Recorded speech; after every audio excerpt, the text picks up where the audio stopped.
From 2017 to 2021, David Armsby created 7 short films about a dystopian town called Autodale. He mentions his inspiration in his behind-the-scenes video for his first film being Pretty. Once you know the society is run by an artificial mind, all of the stylistic quirks, the 1950s aesthetic just makes sense. I've been curious about his inspiration for a while, so I finally decided to look into it. And what a rabbit hole I went down. First, a quick history lesson on the most interesting topic ever. Suburbs! You know, those absolutely fascinating groups of houses that look exactly the same, that come with white picket fences? Yeah, those. Suburbs, as we know them now, were born out of necessity after World War II. The GI Bill promised veterans access to medical care and other benefits, including housing. The problem was there were too many veterans and not enough houses. So the idea of suburbs came to be. These houses were faster to build and, even better, more affordable to the veterans they were built for. As the Government Archive website for the GI Bill explains, veterans were responsible for buying 20% of all new homes built after the war. The results rippled through the rest of the economy. There would be no new depression, just unparalleled prosperity for a generation. This was all possible because the economy had fully recovered from the war, so this next generation saw better opportunities and benefits. But, of course, not everything was sunshine and rainbows within the suburbs. Veterans faced a lot of societal pressure to buy a house, and these houses were often the only ones they could even afford. John Keats, the author of a parody about suburbs called The Crack in the Picture Window, criticizes this pressure with, "It was simply the only thing available. They had no choice. They couldn't afford to build their house, nor were they given a choice of architecture. The development house was the only living space on the market priced just within the means of young veterans." Okay, history lesson over. Now, you're probably wondering what in the world all of this has to do with a futuristic dystopia like Autodale. Well, Autodale itself is modeled after these suburbs. The 1950s aesthetic is more than just surface level. The houses themselves are built with only utility in mind, to be the most efficient use of space possible. They are the only living space available, and also give the added benefit of keeping those living in Autodale isolated and easier for the handymen, robots that help run the town, to maintain control. Armsby himself expresses a cynical view of suburbs in general, as he says in his making of video for being pretty. If some sort of artificial mind, for some reason, was given control to govern an entire civilization of people, what would it do? What would it model that civilization on? The American Dream, 1950s suburban America. A massive machine, and what else I won't reveal for spoiler purposes, made Autodale, structuring it after suburbs for maximum efficiency. So the entire town is made up of them. Each identical house comes with a white picket fence. Function is a higher priority over any other expression of individuality. This society is run by machines that are idealized by the people living under them. The people love this efficiency and strive to live up to it as much as possible. Suburbs and their adaptation into Autodale goes far beyond physical buildings and general aesthetics. Citizens of Autodale, as they are called, are expected to be pretty. Being pretty in this case has nothing to do with physical attractiveness or any beauty standard. Pretty means that a citizen perfectly follows the standards of Autodale. They fit the town's heightened version of 1950s America. The father works and provides for the family. The mother is a housewife who raises the children. And the children are raised to become exactly like their parents, to take their place. This is explained in Being Pretty, the first film in the series that is framed as propaganda citizens are watching. He provides for your family. Your father is pretty. Your mother, she reads you bedtime stories every night. Your mother is pretty. These people are perfectly healthy and compliant. Of course, a traditional family and traditional roles are not bad. It just becomes a huge problem when that is the only choice. Especially in a dystopia like this, where that choice is already made by machines in order to make the town itself more efficient and to keep the people living in it under control. An ideal citizen's life is explored further in Model Citizen. This short film shows the life of the Robinson family. They are presented as models of perfect members of Autodale society. Mr. and Mrs. Robinson are shown to raise their son with all of Autodale's propaganda.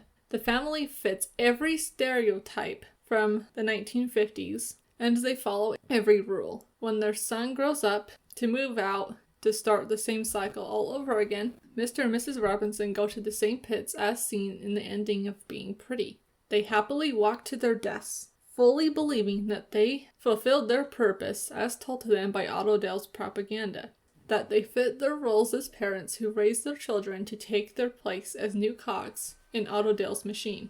This shows that citizens can do and will do everything required of them, but they will still, at the end of the day, meet the same fate as those who do not. What time and energy a citizen puts into their lives doesn't matter once they are no longer considered useful to Autodale. They're no longer pretty, and so, in the eyes of a machine, they simply become a cog that needs to be replaced.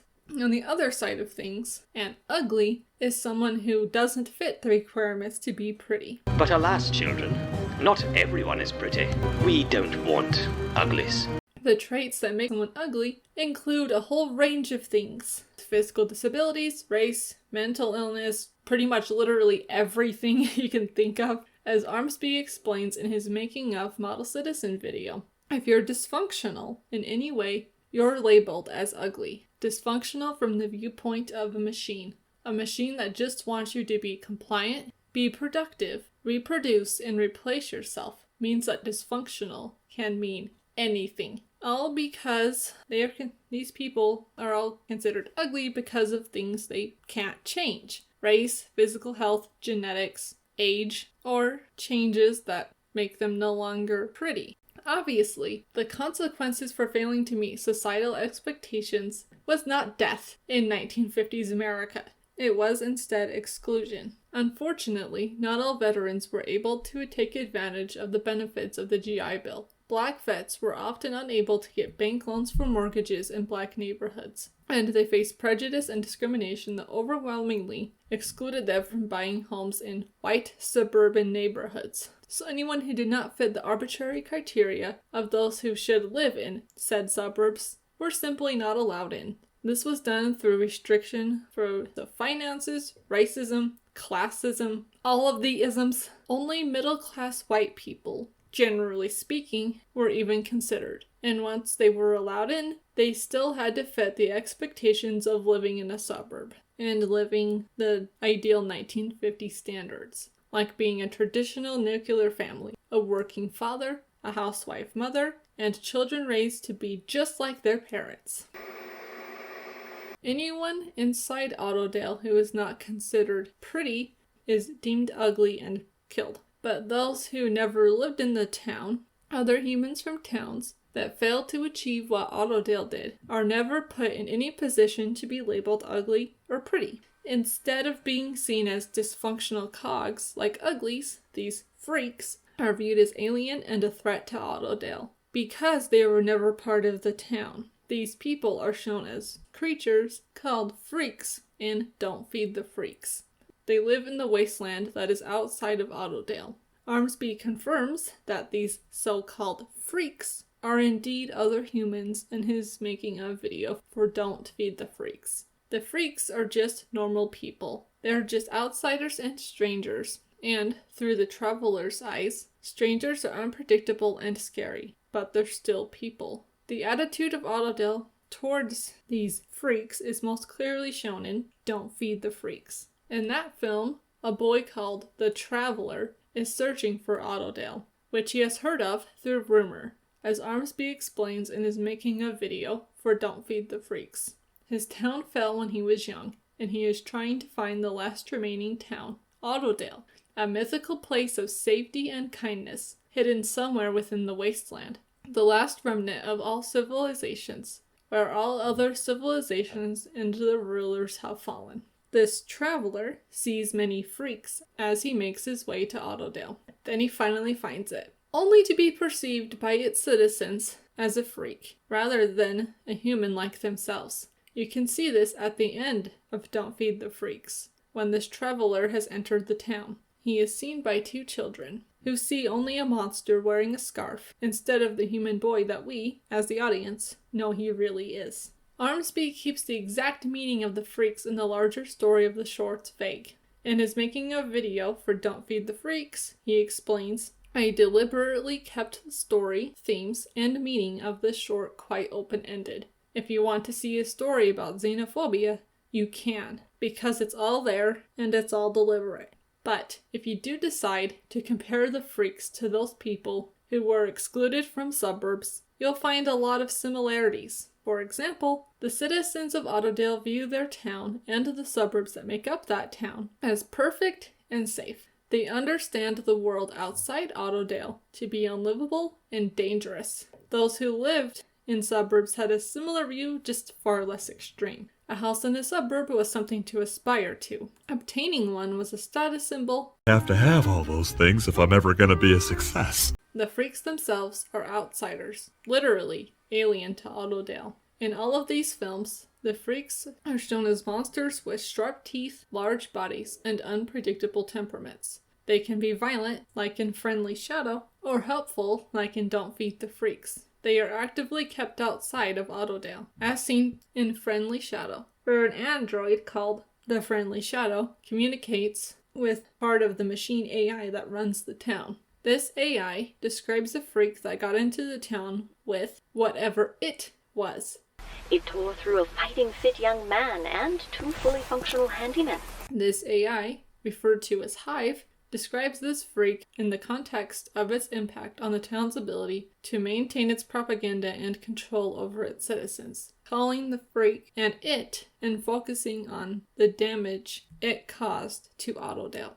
However, the ending of Don't Feed the Freaks confirms that they are only perceived as monsters by citizens of Autodale. The traveler too is perceived as a freak because he is not a part of Autodale, which is honestly kind of ironic, since his entire goal was to become part of the town. And had he stayed among the freaks instead, he may have, over time, lost his prejudice and come to see the freaks as the humans they really are. Instead, he finds himself being seen as a monster, in the same circumstance he was in outside Autodale. This reflects how people living in suburbs discriminated against those outside them.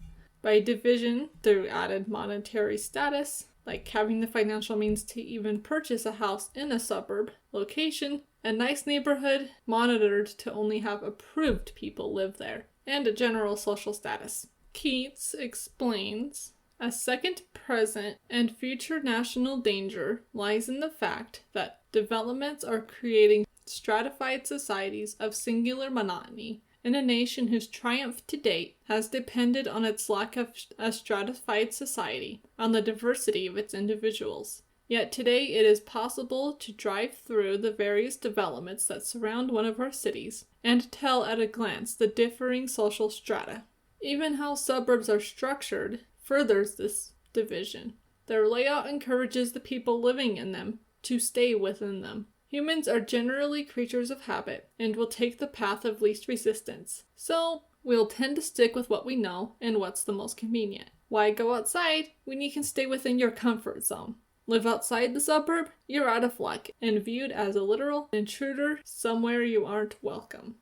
Those who live in Autodale are fully convinced that it is a safe place and that its continued function requires everything, including their lives.